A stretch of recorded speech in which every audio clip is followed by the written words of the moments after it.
Everyone, अभी मैं duty के लिए रेडी हो चुकी हूँ और थोड़ी देर में मैं यहाँ से निकल जाऊँगी। और आज मैं जल्दी तैयार हो गई हूँ और अभी तक मैं सारा काम करके फ़िनिश हो चुकी हूँ। मैंने सारा काम कर दिया है और सफाई वाले दीदी भी आ गए थे, उन्होंने भी अपनी सफाई कर ली और अब मैं रूम लॉक करके चल जाऊँगी। तो कुछ टाइम पहले से मेरे ब्लॉग नहीं आ रहे थे क्योंकि 2 दिन में मैं तो बेड रेस्ट में थी, क्योंकि मेरा एक्सीडेंट हो गया था ऑटो में और मेरी ये वाली साइड बजी हुई थी, राइट साइड।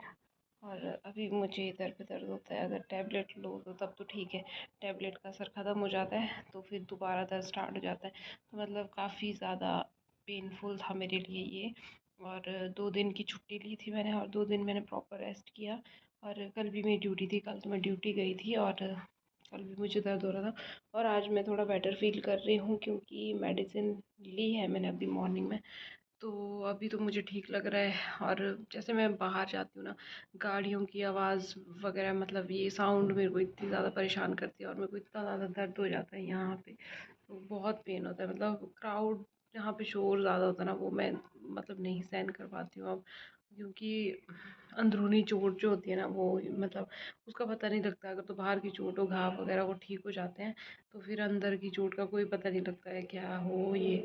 और अभी तक मैंने सीटी वगैरह भी नहीं करवाया, सीटी स्कैन वगैरह भी। अगर मुझे ऐसे ही दर्द रहता है तो मुझे सीटी स्कैन करवाना पड़ेगा, क्योंकि कोई पता नहीं है यार अंदर क्या हो जाए, है ना। और अभी फ़िलहाल मैं जाऊंगी ड्यूटी। तो हस्बैंड तो सुबह ही अपने ऑफिस चले गए थे और शाम को भी मैं उनको ही बोलूँगी कि मेरे को लेने आ जाए। क्योंकि उस दिन भी क्या हुआ था जब मेरा एक्सीडेंट हुआ, अब मैंने अपने हस्बैंड को मना कर दिया कि मैं खुद आ जाऊँगी ऑटो में। पता नहीं क्या कभी होता है ना यार ऐसे। और वो तो बल्कि बोल रहे थे कि मैं लेने आता हूँ, पर मैंने मना कर दिया। और मुझे लग ही रहा था कि मुझे उस जिस ऑटो में मेरा एक्सीडेंट हुआ, और मुझे लग रहा था कि मुझे उसमें नहीं जाना चाहिए। मतलब ऐसे नेगेटिव वाली फीलिंग आ रही थी। पर फिर मेरे को लगा कि कोई ना यार, मैं लेट हो रही हूँ तो फिर इसमें ही बैठ जाती हूँ। और थोड़ा सा मतलब हॉस्पिटल से थोड़ा ही आगे गई थी मैं, और आगे पता नहीं ऑटो के सामने क्या आ गया था, मुझे नहीं पता। क्योंकि मैं मतलब कुछ काम कर रही थी अपने बैग में, मैं फ़ोन डाल रही थी और मेरा ध्यान आगे नहीं था, मेरा ध्यान बैग में था। तो फिर मतलब ना, उसके बाद जैसे ही वो ऑटो वाले ने घुमाया ना ऑटो, मतलब तो फिर मेरा सर जो है ना आगे बच गया एकदम से ऑटो में। और उसके बाद मुझे कुछ पता नहीं था, मतलब मैं फेंट हो चुकी थी वहाँ पे। और फिर एक बाद में जब देखा तो मतलब जब वो एक गली में जा रहा था ऑटो, क्योंकि उसकी ब्रेक नहीं लग रही थी, तो गली में जा रहा था। उसके बाद मेरी थोड़ी सी आँख खुली और मुझे थोड़ा सा होश आया। फिर मैं सोच रही थी कि जब ऑटो नहीं रुक रहा था, फिर मुझे ये लग रहा था बस अब तो मैं गई, अब तो नहीं बचूंगी करके मुझे ऐसी फीलिंग आ रही थी। पर ऑटो वाला फिर वहाँ पे उसकी ब्रेक लग गई थी और फिर बाद में हमने देखा तो आगे जो है ऑटो, आगे वाला शीशा तो उसका पूरा ही ख़त्म हो रखा था, मुड़ गया था पूरा आगे से। क्योंकि जो और ड्राइवर भी था ना, उसकी आइज़ में भी शीशे वगैरह गए थे कुछ, बेचारा वो तो बात ही नहीं कर रहा था, बहुत ज़्यादा डर गया था। और उसके बाद थोड़ा सा उसको वहाँ पे फ्रेश वगैरह करवाया और फिर मैं दूसरे ऑटो में आ गई। जैसे तैसे करके मैं घर पहुँच गई। और फिर तब तो मुझे उतना ज़्यादा पेन नहीं हो रहा था, मुझे पता नहीं था उस टाइम पे।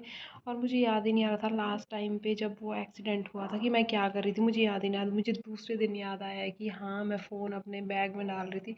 क्योंकि मतलब उसके बाद से मेरे को ऐसे हैंग आउट सा हो गया था कि मतलब समझ ही नहीं आ रहा था मुझे कि क्या हुआ था वो सब।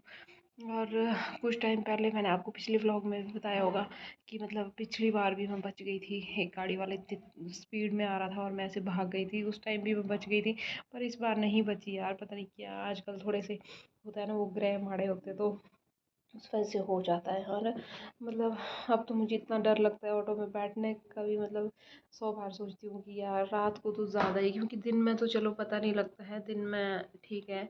और रात को तो बहुत ही ज़्यादा टफ हो जाता है मेरे लिए। अब तो मैं डेली अपने हस्बैंड को भी बुलाती हूँ मुझे लेने के लिए कि मुझे लेने आ जाओ, मैं ऑटो में नहीं आऊँगी। और मतलब हो जाता है ना, एक बार अगर किसी के साथ हो जाए ना ऐसे, तो फोबिया सा हो जाता है यार, नहीं मुझे नहीं जाना है, अब क्या पता ऐसे हो जाए वैसे हो जाए। तो दिमाग में मेरे ऐसे बस गया है अब तो डर, मतलब। तो आई होप आगे ऐसा ना हो, मतलब कोई पता नहीं होता यार, ज़िंदगी का 4 दिन की ज़िंदगी, और क्या पता क्या कब कैसे हो जाए, मतलब। और मैं तो इतना ज़्यादा डरती हूँ ना, मतलब मेरा ये है कि मतलब लास्ट मोमेंट में अगर मेरे साथ कभी ऐसा भी हो तो लास्ट टाइम पे ना मैं मतलब अपने मम्मी पापा के पास हूँ। क्योंकि मुझे इतनी ज़्यादा याद आती है ना उन लोगों की, पता नहीं क्यों। मतलब मैं, होता है ना एक ऐसे, मतलब हर टाइम मुझे उनकी याद आती है। मैं बीमार होती हूँ तब भी मुझे मम्मी पापा की याद आती है, और मतलब मुझे चोट लगती है तब भी मम्मी पापा की याद आती है। पता नहीं, मतलब ऐसे होता नहीं जैसे छोटे बच्चे, मतलब मुझे वैसे वाली फीलिंग आती है। मुझे ऐसे बिल्कुल भी नहीं लगता कि मेरी शादी हो गई है, ऐसा है वैसा है। मैं अपनी मम्मी को भी डेली बोलती हूँ मुझे आप लोगों की याद आती है, याद है, पर मेरी मम्मी मजाक में से टाल देते हैं बातों को। तो बहुत बातें हो गई, और अब मेरा टाइम भी हो गया जाने का, 11:14 हो गए हैं। तो मैं यहाँ से ना जल्दी निकल जाती हूँ, क्योंकि वहाँ से मुझे आगे से दूसरा ऑटो लेना होता है, तो मैं लेट हो जाती हूँ। तो मैं कोशिश करती हूँ कि यहाँ से मैं जल्दी जाऊँ ताकि ड्यूटी के लिए लेट ना हो मैं। और तो मिलते हैं आपको। आज शूट करूँगी थोड़ा बहुत अगर मुझे टाइम लगा तो, क्योंकि ड्यूटी में जाके बिज़ी हो जाते हैं तो टाइम नहीं लगता है। थोड़ा बहुत शूट कर लूँगी, आप लोगों को भी दिखाऊँगी हमारा डेली का जो रूटीन रहता है हॉस्पिटल में। बाकी तो आपको मैंने दिखाया था पिछले व्लॉग में भी। तो आज थोड़ा बहुत शूट करूँगी। मिलते हैं फिर आपको थोड़ी देर बाद। चलते हैं अभी ड्यूटी। मैं कितनी सुंदर आ रही हूँ और तुम कितने जोकर आ रही हो, और मेरा जीत हुआ, इसका क्या ही कहना।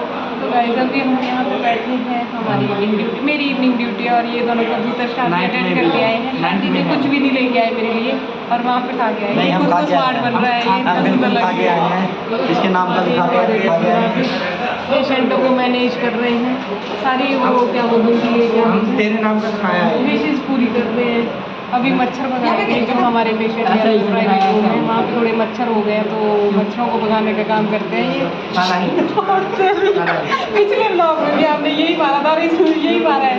अभी भी अभी भी ये जा रहे हैं अपना काम करने। Like share and subscribe.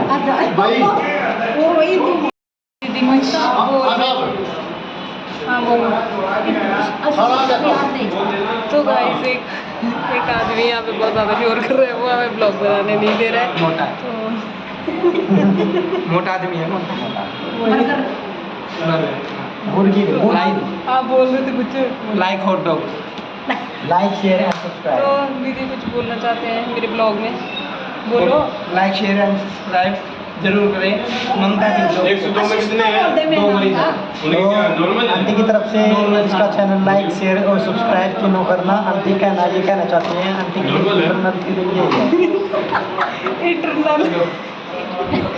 तो गाइस इसको, और ये वैसे इंग्लिश में ही बात करते हैं, अभी थोड़ा हिंदी में बात कर रहा है, तो जो इसकी इंग्लिश है वो हिंदी में मिक्स हो रही है, तो इसकी गलती नहीं है। ये इंटरनल के लिए इंटरनल इंसान सबसे कमीना है। अभी सोच रहा है कि मैं स्मार्ट आ रहा हूँ, कोई स्मार्ट नहीं आ रहा है। एक नंबर का जोकर लग रहा है कबूतर, और इसके बाल आप देख सकते हो। आज मेरी ड्यूटी प्राइवेट रूम में लगी है, और ये दोनों मेरे पास गप्पे मारने हैं, क्योंकि इन दोनों के पास काम तो होता नहीं है कुछ। जब इनकी ड्यूटी होती है ऊपर ही। गाइस हम तो सर्जन है यहाँ पे, देखो अगर सर्जन की जरूरत होती है तो हम आते हैं, वरना हमारे यहाँ पे कोई काम नहीं होता। ये छोटे मोटे बच्चे कभी फिजिशियन मिलने आ जाते हैं हम, तो ये इनके साथ मिलकर बैठ के काफ़ी अच्छा लगता है हमें। आज वैसे मैं इसकी वजह से हिंदी में बोल रहा हूँ, लेकिन मैं कभी बोलता नहीं हूँ, तो हिंदी बोलनी पड़ रही है मेरे को। इसने सिखाई है हिंदी, मेरे को हिंदी आती है, अभी सिखाई है कुछ, तो इसने मेरे को बहुत कुछ हिंदी सिखाई।